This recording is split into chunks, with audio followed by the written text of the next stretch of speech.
Olá, boa noite, dona moça. Tudo bom com a senhora? Posso tirar o tempo da senhora para conversar com a senhora só um instantinho?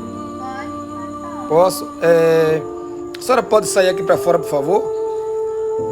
Tá muito ocupada? Vai jantar?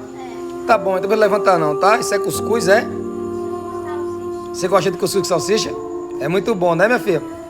Cadê seu pai, minha filha? Se encontra? E o que aconteceu com seu pai?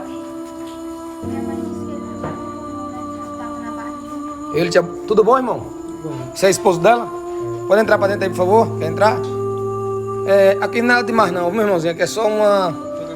Não, isso aí já não é de sua conta, viu? Aqui tô conversando só com ela aqui e fique fora de problema, viu? Chamar por isso pra mim por quê? Pra você que não sabe, irmão, eu sou o pai dela. Entendi.